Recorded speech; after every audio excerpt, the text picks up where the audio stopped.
Good morning, good afternoon, and good evening. It's Wei T. Lightheart from Bioptimizers with another edition of the Awesome Health Podcast. And today we're going to talk about the health benefits of nature contact and nature connection.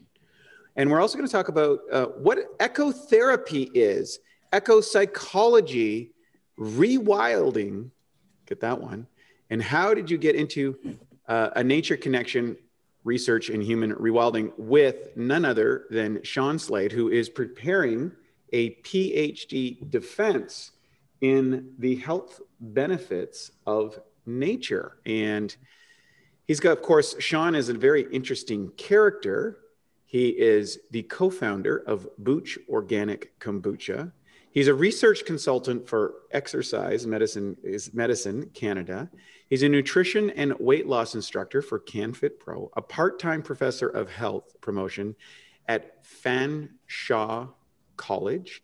And he's had a bunch of speaking engagements at the ACSM, the CSEP, and other academic conferences around the trade shows. And he joins us from London, Ontario, I believe it is. Welcome That's right. to the show.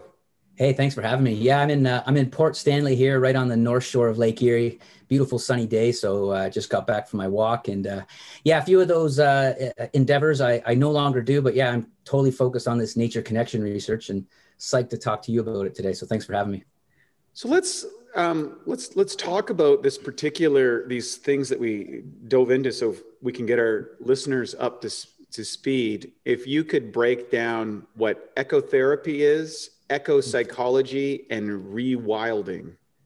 Yeah, so I mean, we're kind of going across the full spectrum of all different ways people like to engage, or at least like interact with the living world around us, right? So ecopsychology specifically, or ecotherapies, are kind of born out of ecopsychology. And ecopsychology is essentially the study of both the environment and how that impacts our psyche, and vice versa, right? So basically looking at things like our relationship with nature, which is essentially the definition of nature connection, which is what I study, right? So yeah, as far as an academic pursuit, you kind of touched on the one side of things, which is that, yeah, that eco-psychology piece. Ecotherapies being anything from, like, say, forest therapy to different like public health interventions that exist around the world, trying to get people out and involved in nature. I'm thinking of one specifically that took place across the world. It was all orchestrated through social media, and it was called Rewild Your Life. And it had individuals basically get out in nature for 30 days, for 30 minutes. And researchers actually, collected data and found a whole bunch of benefits to health from these types of interventions. And people are really, they're just using local nature in their nearby environment and actually engaging with it. So rather than just passing by that tree or that squirrel that's in your backyard all the time, actually noticing it and just taking a second to maybe reflect, to notice nature's beauty, all sorts of different ways we can connect with nature when we're in it, right? So that's the one side of things. That's the one hat I like to wear, which is the more academic side. The other side is the rewilding, or a human rewilding lifestyle, or life way, if you will. And I mean, human rewilding is essentially a philosophy that kind of fosters nature connection. That's the way I see it. It kind of allows or facilitates increased nature connection. So I find that, as we go forward, it could be potentially a way for us to undo the domestication of modern civilization and all the negative health impacts that come with that, right? So urbanization, increasing use of technology, industrialization, destruction of, loss of biodiversity, all these things are essentially creating what's kind of known as an extinction of experience in some ways. And I find that this rewilding life way is just a way to kind of undo, again, that domestication, and it adds, I'd say it adds resilience to the individual, to our individual biology, to our mental psyche. It adds a resilience to our communities and the way we interact with one another, to, buy and sell goods and things like that. And honestly, it's a great way that we can actually go and heal Mother Earth, right? And there is different aspects of rewilding. I mean, there is the ecological or environmental rewilding, which kind of looks at restoring landscapes and putting species at risk back to these landscapes. So there is that aspect, but I'm much more interested, given my life's, work in health, I'm much more interested in the human rewilding side and what that can do to essentially return life to a more free-willed or a self-willed state, because the word itself, rewild, does mean so a return, right? To, and wild meaning self-willed or having more free will. And who doesn't want a little bit more of that in this last year, right? Just a little more self-will and control over our health. And I mean, just thinking of the lockdowns, like not being able to go outside essentially, right? And how, I mean, we are nature. So to cut ourselves off from the nature and local ecologies and environment that essentially defines who we are, I don't think that's a very good health promotion policy at all. So yeah. This is really interesting. I just recently was on the Horizons Canada site for the Canadian government. And Canada has implemented some of the most totalitarian lockdown policies in the entire world with the pandemic. And we do know that comorbidities involved in death from pandemic is obesity and age. Mm-hmm. And then we haven't fully fleshed out the consequences of these restrictions, and on particularly on psychology. Right. But going to this exploring biodigital convergence, which you can check out on the Policy Horizons Canada of the Government of Canada, and there's it's a very wild summary, which I think would be in some ways oppositional to what you're advocating. So, for example, right. The emergence of biodigital convergence, according to the federal government of Canada, is full physical integration of biological and digital entities, the co-evolution of biological and digital technologies, and the conceptual convergence of biological and digital systems, which involve changing human beings, our minds, bodies, and behaviors, changing or creating other organisms, altering ecosystems, sense, store, process, and transformation, the manage of biological innovation, and the structure and management of supply chains, including the development of new hybrid species. Now, it's pretty wild, and I'm encouraging people to check out that these are actually policies that are being thrown around in the world, which seem to stand almost in opposition to what you're suggesting here. Right. What are some of the benefits that you're able to determine? Because I know you're defending a PhD paper on this thesis, and you have a lot of research about the benefits of getting more integrated in nature as opposed to less. Because in this, and just to set this up, if you actually read this article, it's talking about people waking up and having digital dragonflies that you're putting that you're feeding with digital. It's like living in a video game of the nature has become a video game, and you're generating this sensory experience or this the chemically manufactured equivalent of what nature has done over a billion years. What do you think about that kind of stuff? So I will get into the health benefits of nature because I can speak to that. But first, I'll kind of comment as to what you're saying as this whole technocratic top-down approach to engineering a life way that's not anything that I think anybody who's really into nature connection or rewilding or just going for a walk on the beach, nature lovers, I don't think anybody wants to sign up for that, right? Yeah, no, honestly, my thoughts on that are twofold. One, I'm quite cognizant in the fact that as, a PhD who's right now going to be publishing a paper, sometimes our papers can get picked up by individuals and used for whatever means they want. My intent is to not lead towards a future where we have to plug in a simulator screen for 1 hour every 5 weeks, let's just say, to get a glimpse of nature because we can't go anywhere and get it, right? So that is not, and that happens actually a lot in a lot of nature connection research, a lot of nature contact or nature-based interventions where they're trying to increase health and well-being. There is some research that actually looks at, say, like a simulator that will look at a nature scene, compare that to a simulation of, say, an urban scene, and then measure mood and, cortisol and all sorts of things like this. And that's problematic in many ways, which we can get to because some of the benefits of nature come from that sensorial activation that we get while we're in nature, right? So sight, sound, smells, touch, feel, the what we can't actually see, that feeling that we get when we look out over an expansive landscape, right? So I mean, I think that I think that's alarming, right? And I think that it's tough for a guy like me who has a podcast telling people to get outdoors, and you post something on social media saying vitamin D is good for your immune system, and it gets censored in this day and age, right? Right. I mean, I've done everything. I'm a very blessed individual, and I've had a lot of great experiences, as you mentioned. And honestly, it's kind of shocking all of a sudden to be almost at the end of my PhD and be censored and, sent messages by whichever censorgram or tube is, saying don't post things about vitamin D. This has not been, this has been proven infactual or from our fact check. Which is totally fallacious. The research is well in right now for resistance to, for example, contracting the virus in the pandemic. Vitamin D levels above certain points, and it depends on how you monitor that in different countries, have been proven to be one of the definable correlations between people who do not get sick from the virus and people who do. Yeah. How is that possibly refutable, let alone who is the person that are fact checking this information, and what is their agenda, and what are they trying to move forward? And when I see these things from the governments such as Canada, which most people would think that Canada is a relatively benign country, and we see this kind of digital technocracy. What are you seeing? Switching gears just a little bit. Sure. Let's go into the area what you do know in these areas of health benefits of nature that you are preparing your defense from your research.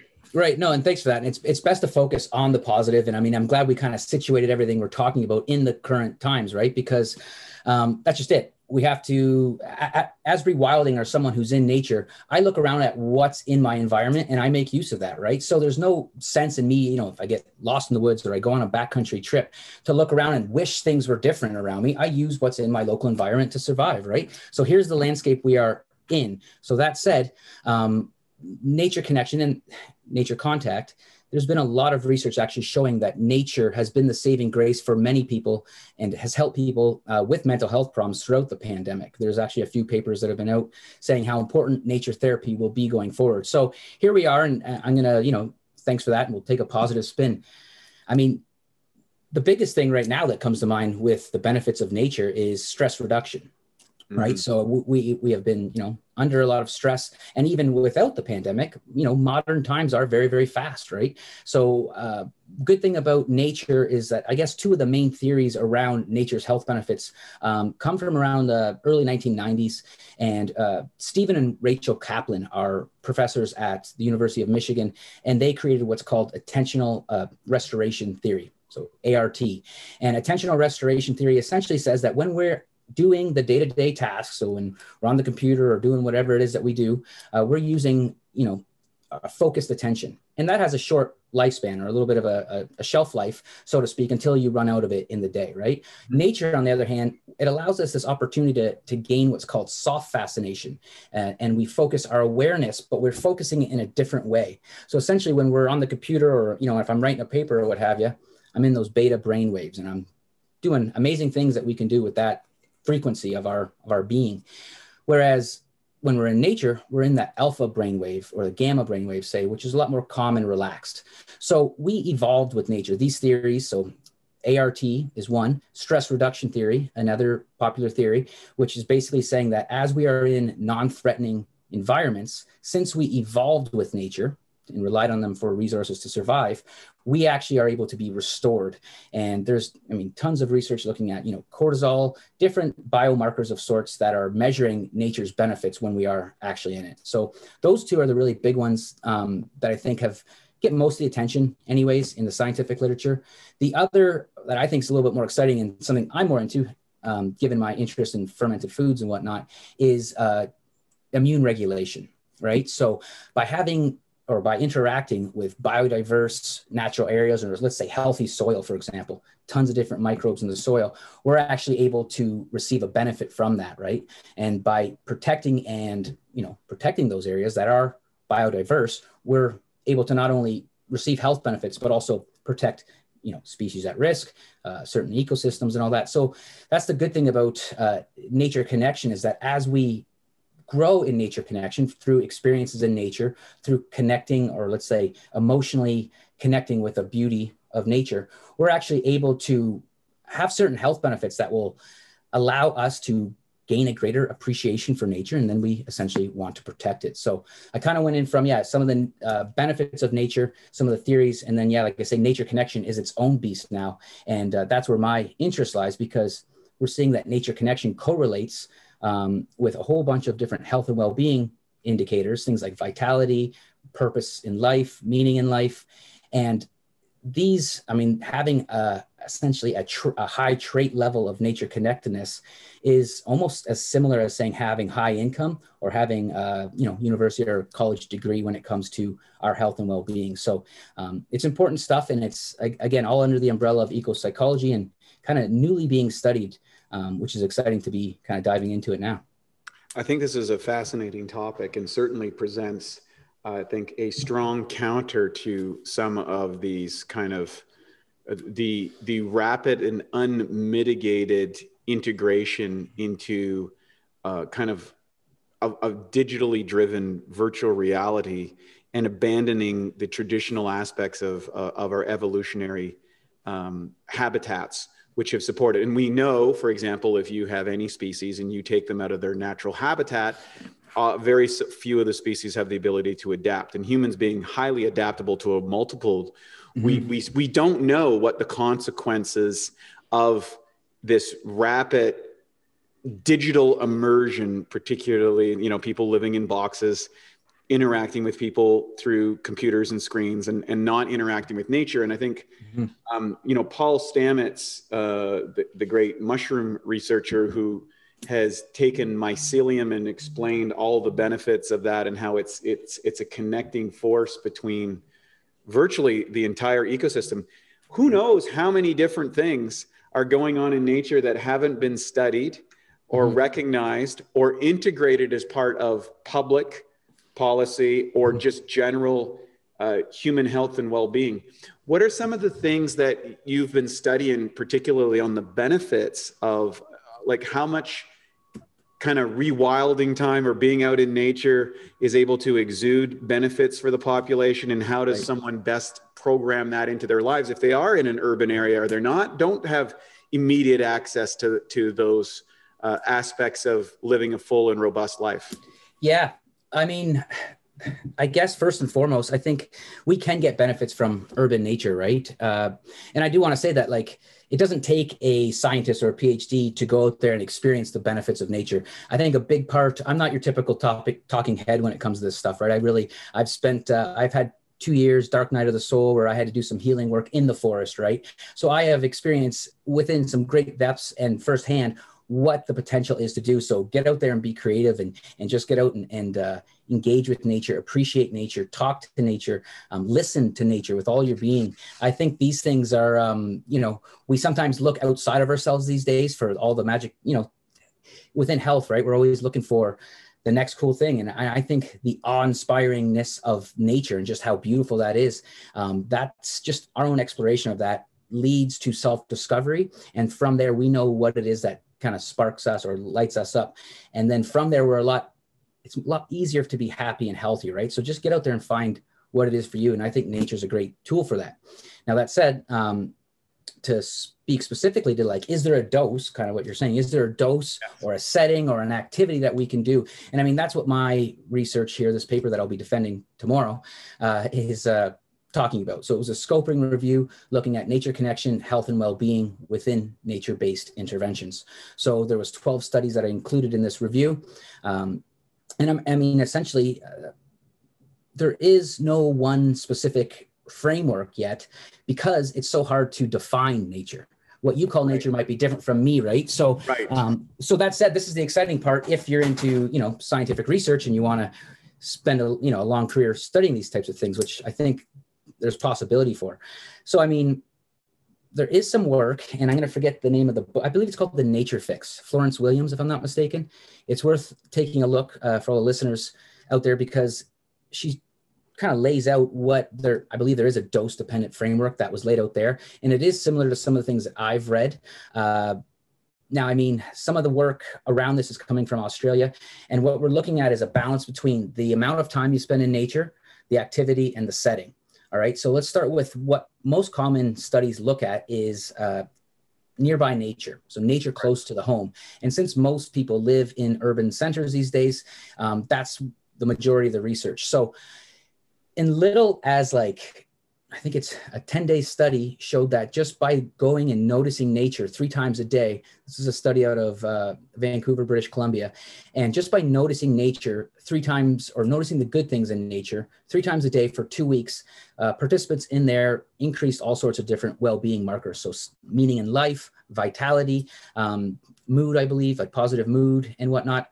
And that's the amazing thing. It really doesn't take much. Like, I think what's exciting about this, or is when I look at it as nature as medicine, or like forest medicine per se, is how vast all these different exercises you can do. I mean, just if you know mindfulness meditation, for example, just take those tenets of mindfulness, of mindfulness-based stress reduction, right? So like non-judgmental, open awareness, things like that. Take that practice into nature, and by doing that and connecting with nature, the practice, we can receive a whole host of benefits that we wouldn't even receive if we were on our cell phones. So that's kind of neat, right? Like it's just about, if you are going to go for a walk in nature, be mindful of it, right? Appreciate it. Some of the other things we can do is like have compassion towards nature. So, if you see a turtle trying to cross the road, just the other day, I saw a huge snapping turtle squished on the road. And I don't know the story there, but like, I'm thinking to myself, stop, shoot the thing off the road, pick it up, help it along its way, right? Just things like that can actually increase nature connection, right? Or if you're building a home, for example, trying to source sustainably harvested lumber, all these things, having compassion and having like just taking a second to actually think about these natural products and things that come into our house and where they came from and how they're sourced, all things like that can increase nature connection. So, I mean, I could keep going in regards to, what specifically we can do.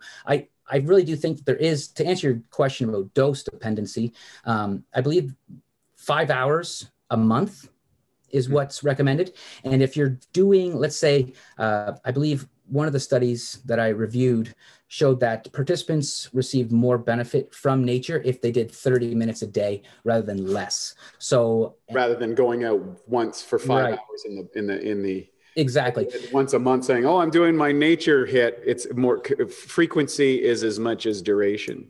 Yeah, you could say that. Exactly. And I think at the same time, there is that book that I mentioned, the Nature Fix, speaks specifically about research that looked at just going on like a good expedition, maybe once a month or so as well. If you don't have opportunity to get in contact with, say you're downtown city and you don't have much nature.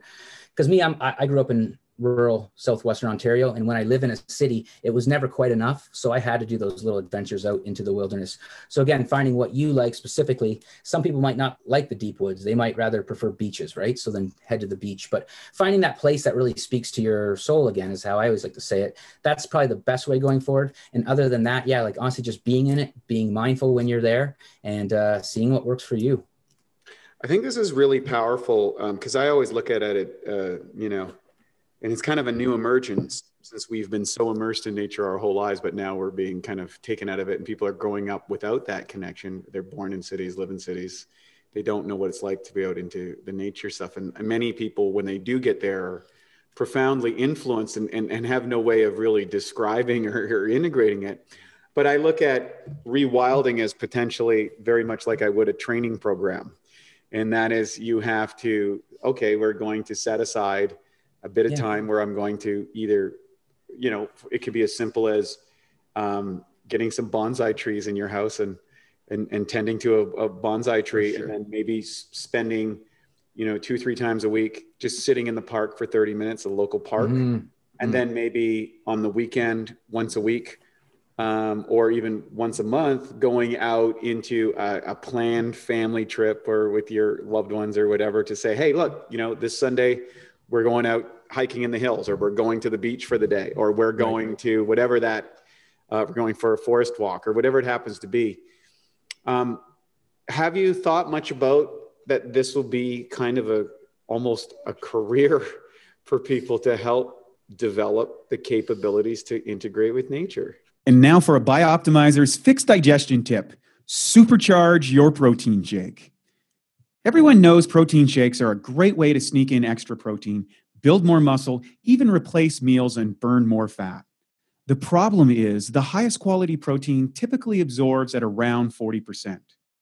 One way to fix this and dramatically increase how quickly and effective your protein shake digests is to add 2 to 3 capsules of Masszymes into your shake. One research study showed that pre-digested protein during a meal increased muscle growth significantly. To take advantage of this, just blend the open capsules into your shake, and within 15 minutes or less, the enzymes will have begun to break down the protein into amino acids. This can make your shakes at least 2 to 3 times more potent. Some people do this and sip on their shake while lifting to provide their muscles with a steady stream of amino acids during their workout. To save 10% on Masszymes, use the code SHAKE10, that's SHAKE10, at Masszymes.com. That's SHAKE10 at Masszymes.com. Yeah, it sounds kind of crazy sometimes when you think about it, but it's very much needed. And that is the way I kind of look at it. And kind of it's where I'm poised to, jump out of my PhD and back into the world of helping individuals. And you say it just quite perfectly. You know that I come from the fitness background as a, strength coach and holistic lifestyle coach.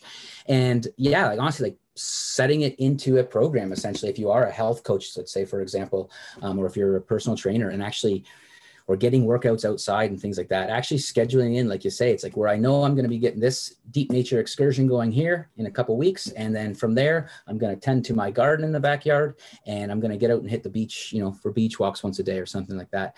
And honestly, trying to stick to that and just seeing how your life changes. I don't think we often underestimate the healing power and the amazingness that can come from nature, right? We start eating differently, or we start exercising, and it's like we start like noticing, like, hey, we're feeling good, but we actually probably don't pay much attention to how we feel if we miss our normal walks and things like that, right? Yeah. So I'll share a personal story that a number of years ago, my business partner, who's built, I think, 13 or 14 digitally integrated companies, he's grown up in the digital world and did very well. And we were meeting, and he had been inside for 3 or 4 days straight, dealing with all these kind of digital worlds. And we were sitting on his couch, and he looked out the window, and he's like, yeah, man, it was raining in Vancouver, Canada. And he's like, kind of looks like the rain in the Matrix. And I said, dude, do you realize that nature is now looking like a movie to you because you're so deeply integrated? And I suggested to him, there was a little pond, it's called Stanley Park. Yeah. I said, you and I, why don't we go walk around Stanley Park, this little lagoon by his house. Mm-hmm. And there's ducks, and there's a little pond, and there's trees and all this stuff. And he started doing that. And he said was one of the most powerful experiences he had in regards to like how he physiologically felt, because he had been used to feeling certain things physically as a trainer and as a coach and these things, but he had lost his connection to nature. And he said it was transformative for him in that point. And it became something that he was really passionate about. He would love going down there and sitting there and watch the ducks, for example, squabbling and doing their things. And there's what is maybe some of the neurochemical responses or brainwave states that's happening for people when they are integrated with nature, and how does that differ from their data? You kind of touched on it a little, but maybe you got some more. Yeah. Well, that's just it. It's interesting to hear that story, because I think we do have all that natural affinity for nature, right? To connect with nature. I mean, that's what Edward Wilson's biophilia hypothesis is essentially saying, is that we all have an innate psychological and physiological need to connect with nature because we evolved from it. And that's, we relied on it to survive all the resources we receive from nature, right? So, I mean, I did already touch on those brainwave states that we get into, but I mean, just it. We can have very profound inward experiences through just experiencing nature without, right? And I guess I could share a story, like even as to some of the things we can do to reconnect with nature. I had done a 4-day vision quest before. So it was 4 days, 4 nights, fasting from all things familiar in the woods here in kind of central Ontario. So I mean, no food. Just had water. And I mean, it got down to about 0 degrees or freezing one of the nights. And I mean, it was one of the most profound experiences of my life, right? There was, leading up to this, I mean, having been a holistic lifestyle coach and that, I've kind of always embraced, or at least more so in the last 10 years, embraced my spiritual side, let's say, Right. especially so working with clients. And I would often refer to being raised Christian and whatnot, but, you know, nothing extreme, just, you know, celebrating Christmas, celebrating Easter, things like that, right? In this experience in the woods, I'd kind of, you know, went down the science path. I was really into business. So I kind of like left that whole side of me. And then it wasn't until I had that healing experience in the woods during this vision quest where I started realizing that instead of just using the word source or universe or creator, I started really using the word God. And it changed my perspective on things, so much so that I could see God, or the love that nature has for us, the abundance that nature has. It's just always there. You know, I've been into hunting in the last few years, and hunting white-tailed deer and turkey here in southwestern Ontario to procure my food. Been a long-time forager and things like that. When you actually realize that, wow, like to think that we're more civilized now or better off with all these technologies, I mean, I can understand that because I used to believe that. I mean, I grew up on a potato and tobacco farm and used to look at the world as something we had to dominate and control. But once I realized we can't dominate it and control it, we are it, and it's better to work with it. I mean, it's just a really humbling experience, and it does something to us, right? I can't really speak as to like the neurochemical reaction, but I mean, I know cortisol's dropping for sure, because that is something the research looks quite a lot at in forest therapy. And I mean, yeah, it's just the original human state, and it just feels awesome to be in it. Can you unpack your experience a little bit more? Because you kind of touched on it. And I think, you know, traditional cultures would have a vision quest. Particularly, I read many stories about the Native American practices where they would, you know, put a person in a teepee or a wigwam, and you would stay there for a number of days until, in their cases, they would go till they started hallucinating and things like that. They were getting so immersed out of the day-to-day activities. What was the experience that you had that was so transcendent for you? Yeah, no, thanks. Because you kind of touched on it when your friend mentioned seeing the water and almost seeing like the Matrix, like how psychedelic it was. And that's exactly the word I would use for that experience, was psychedelic. It was in between dreaming and awake. I mean, I've done a lot of, like, throughout my time and journey into rewilding, I've done many different, you know, workshops and experiences, immersed in different cultural practices, indigenous practices, say, for example, teachings from like Tom Brown Jr., and all sorts of survival school type stuff, right? So I've really have immersed myself in nature in a lot of different ways, but and to that point too, using plant medicines, right? So actual psychedelic plant medicines. I would say for me anyways, I can only speak towards myself, but this was one of the most profound medicines I've ever done that involved the natural world. I mean, it was, like I say, 4 days, 4 nights. It was, to kind of give a back context to that, it was, I had just recently gone through a divorce.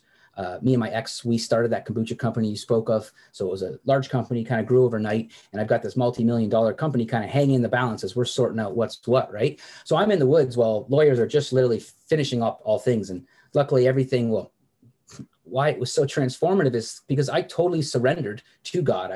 I kind of went through this ego death experience, you'd say, that was like nothing I've ever experienced in my life, say with psychedelics or any other healing I've ever done, where I basically just had to understand forgiveness on a very deep level. And that, as I mentioned, God is love, nature is love, and there is nothing but love. Even in sadness and something like divorce, love is there, right? And I guess during this, I started doing some chanting essentially, to try to kind of move this energy through. And we were instructed to not meditate or do anything like that, but dance. So I just had finished this really intense dancing where I was stomping on the ground and just kind of asking for my vision, right? Because it was, at this point, it was literally the last night and I was getting out of there the next morning.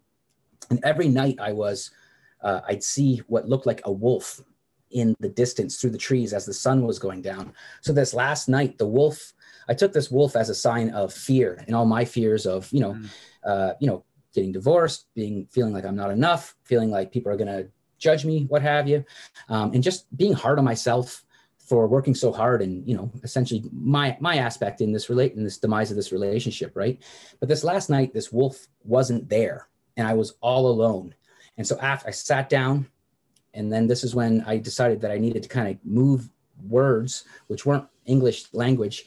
And then from that experience, kind of went into like a body, like a primordial movement, if you will. There's lots of different modalities out there that kind of focus on, what's called continuum or primordial movement, where you just start moving and kind of tracking your body. So I'm not consciously moving my body, but I'm tracking something. And as soon as this thing went right down in the pit of my stomach, I started convulsing. And then from that, I honestly had to just let go. And it felt like I had died. A second later, I kind of woke back up, came to, had this intuitive download where all these things that I just mentioned about forgiveness and everything, I just understood it. So that's like, again, that gamma brainwave that I was speaking about, where we can get those downloads, right? Yes. And it totally just plopped in my body. And it was a knowing that I was able to say, okay, my work here is done. I mean, having 2 years spent in the woods, having always, good mental faculties, good cognition, able to write and things like that. I was totally handicapped for 2 years and I couldn't even look at my computer to do work. After that, had downloads as far as what comes next with my PhD, what comes next with the Nature Connection Forest Medicine School that I'll be creating. And yeah, just an overall sense of peace and happiness and vitality. So kind of a long-winded story there, but truly profound. Yeah. I think it's a remarkable story and something. First off, thank you for sharing that. And also, I think it might be something for many of our listeners to actually consider. Vision quests and spending time alone in a forest setting has long been a practice throughout almost every single culture in the world. And when I was young, my parents moved to a very rural place. It was 5 miles to my nearest neighbor. I was in the middle of the woods. And the benefit of that is I learned what silence and integration with nature was. And I've carried that with me as a reminder as I'm living in a radically urbanized area here in Venice Beach, California. But I routinely take a walk out onto the beach and sit on the beach, or I've got a place now where I can get up on my roof and see all the palm trees and see the stuff. And I instantly see, like just before I came here, I had a half hour for lunch, and I took my lunch rather than having it inside. I went up to my rooftop deck and sat in the sunshine and just enjoyed the breeze and enjoyed the palm trees. And there is a noticeable effect in those small dosages, but going into these deeper moments where there is, as you say, I'd say a death is one way of putting it, or a discardment of the kind of operational program that allows us to interface with the digital world. Right. Yeah. Drop that program. Imagine that's just a persona that you interface with the world. When you drop that, you now are in the position that you can discover another aspect of you that has been running in the background, but perhaps not interacting with consciously. So would you say that the micro exposures set oneself up to kind of see what this full program is capable of doing? Oh, definitely. And especially with a little bit of practices, right? Like one simple practice, just sitting at the base of a tree in a city park and journaling. It will be different, and at least in my opinion, it will be different from what you would get if you're just, say, inside, sitting indoors, not near nature. Having nature there with us, where information is exchanging, creativity is being sparked, whether we know it or not, right? So, and I guess what was your question again, or what specifically were you? Specifically about, do you see like a series of micro integrations of nature leading to maybe a potential bigger aspect where you can kind of go all in and get those bigger downloads? Is that a common occurrence with people that start doing that, or? Well, I feel like specifically those smaller doses, and I'm going to speak I kind of bounce back and forth between these hats, but the academic hat shows that these small micro engagements with local nearby nature do great work at increasing what's called hedonic well-being. So senses like feeling good, just essentially happiness levels, our emotions. That's where the benefit is there. These wilderness or deeper explorations into nature, into the deep woods, what is kind of, it seems to be anyways, it's less research because it's harder to get into wilderness settings. So that makes it harder to research. But it seems like from some studies out there that these wilderness experiences increase what's called eudaimonic well-being. So the other aspect, the functioning well aspect of well-being. So not about happiness and mood, but more specifically about, again, sense of purpose, meaning in life, vitality, all things like that, right? Which I find is kind of speaking towards those rites of passages and those experiences that we don't often have in modern day society. I really do feel like whether it be leadership coaching or executive coaching, getting folks out into those deep wilderness explorations, expeditions where they've actually got to find their own water. They've got to keep a fire going despite the rain. It seems to have a different impact on our, different aspects of well-being. So I'd say that you can kind of dip your toe into, I think it's just good to have a regular, everyday nature connection practice with your local environment. Get to know the local plants, get to know the local squirrels, all those things, right? Whereas at the same time, kind of preparing slowly to go into those, push the envelope, find where your edge is, and just like an exercise program, cross that discomfort barrier, right? And it takes time to get out into nature. I don't expect people to jump 4 days, 4 nights into the woods, or come up with me and do some backcountry camping up on my land in the Canadian Shield, because I think it's important that we have preparation. Like all things in life, we need preparation. And I feel like when we are we practice preparing for a deep wilderness expedition, we can prepare ourselves for other things in our life. So I think it's the skills that can come from those deep nature immersions are very important, but again, so are the everyday benefits. Really cool. I'm assuming that your PhD defense is going to go well. My next question would be, where do you see this being implemented perhaps on policies as far as education or health practices or through medical? What do you envision, say, your career and its potential influence from a visionary standpoint 10, 20, 30 years from now? Well, thanks for that. And I'll try to dream big, I guess, just to show you where I'm thinking anyways, right? Yeah, that's just it. I mean, it's an interesting time, like I said, because the last thing I want to see is just people using nature like we use current medicines and things like that. As you mentioned in the beginning, I have done some consulting for Exercise Medicine Canada, which is that initiative from ACSM as well as CSEP, the Canadian branch of ACSM, for the American listeners, that essentially looked at prescribing physical activity by medical doctors. Now, given the last year, I would hate to see anything further fall under the jurisdiction of our medical overlords, especially here in Canada, Yeah, which is gone absolutely berserk. Because then we place that onus outside of ourselves, and that's the whole thing. Even when looking at my future as an educator for the public and clinicians and mental health professionals, trying to teach them different nature connection techniques. I'm very cognizant of the fact that. I don't know. We live in these odd times, right? Where, yes, people can use studies and things for other means. So I guess right now, what I'm trying to say is that, I see a big. Let me get to the big dream here. Is that I see big hope for people integrating nature into our lives rather than just using it as the next quick fix or pill. So regreening our cities, for example, right? Making deep wilderness places more accessible. Again, I would rather see people demand this than see it be put in by policy. Because again, I just don't want, it's just like physical activity. I mean, I had studied physical activity prior to coming into this, switching topics to start studying this. And I mean, since we started studying physical activity, we've only become more physically inactive. We've only become more sedentary, right? So it's like the last thing we need is another health promotion policy program saying, get outside and get your 150 minutes every week, monitor vigorous physical activity. But there is benefit to that. And it would be nice if our government and our society, I think from the grassroots level, started to really demand and appreciate these things, because then we could kind of work together. But yeah, no, I mean, at the same time though, I do think it'd be good if information was out there saying, hey, this many times a week, for this amount of time in this setting or in this activity, you can receive these health benefits, right? But again, it's like you can't make people, you know this, I know this, we can't make our clients stop eating Twinkies. They have to choose to do it themselves, right?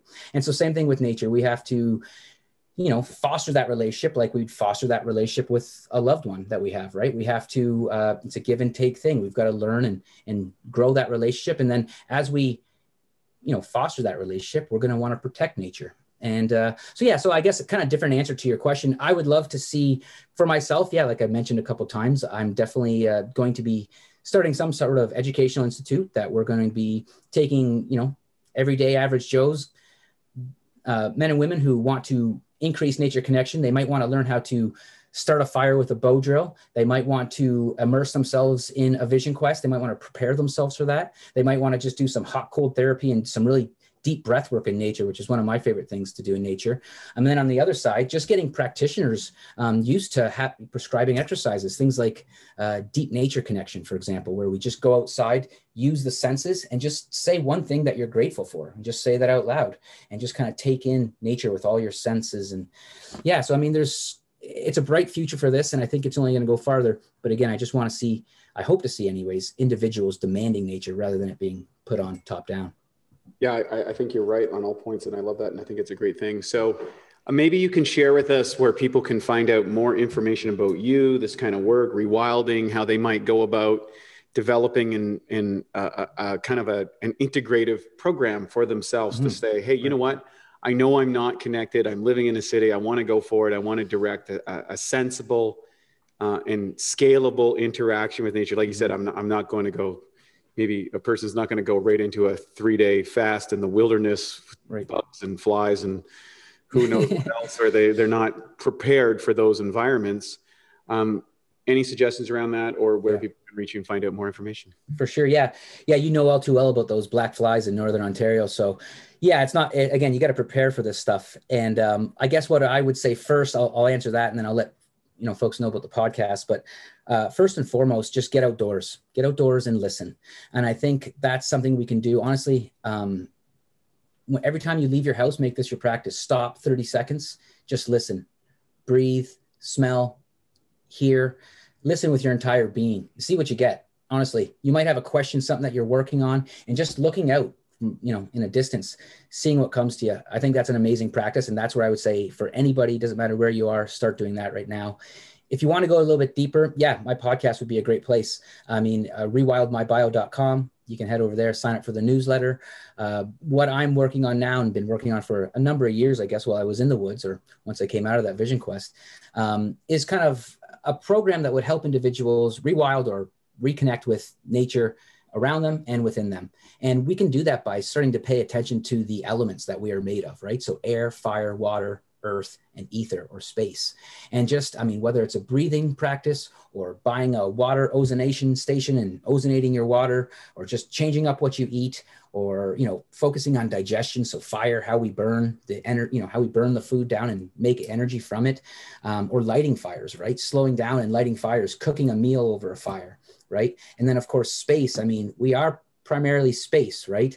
And it is the space between us that connects us. And I think that's an amazing thing. And through connecting with nature, we can connect with that greater mystery in the universe and in the cosmos. So like I say, stop and listen, or start to commune and celebrate the elements that we are made up of, because that's what life is really all about. So other than that, I appreciate anybody checking out the podcast, and I really appreciate your time and this invite, Wade. Well, thank you so much, Sean. I think what you're doing is going to be more and more key as we move forward. I'm not so confident in this biodiversity or biodigital convergence. I think you offer a sensible and realistic counter to that. And I encourage everybody to check out your podcast, your site, and I wish you the best in your PhD defense and, of course, to bring more nature into people's lives. Thank you so much for joining us on the podcast today. Thank you. And there you have it, folks. Another edition of BiOptimizer's Awesome Health Podcast. I hope you enjoyed this, and I hope you consider the possibility of how adding a little bit of nature into your life on a regular basis can enhance your health, your well-being, and your sense of connectedness in the world. Thanks so much for joining. I'm Wade T. Lightheart. Take care. At BiOptimizers, our mission is to fix digestion. And a cornerstone of digestion is gut flora. P3OM is our patented probiotic formula. In fact, we call it the Navy SEALs of probiotics. You see, strong proteolytic or protein digesting activity is paramount to having a healthy gut flora. And of course, P3OM provides that. The good news is, unlike weaker probiotics, P3OM survives the digestion process. What it does is it basically multiplies the good guys while protecting you against pathogens, or what some people call the bad guys. P3OM really helps to rebuild your digestion. And what that allows you to do is to maximize nutrient uptake, energy, and metabolism. To find out more of how P3OM can help you, go to www.bioptimizers.com. Thank you for listening to the Bioptimizers Awesome Health Podcast. You can find more information at bioptimizers.com.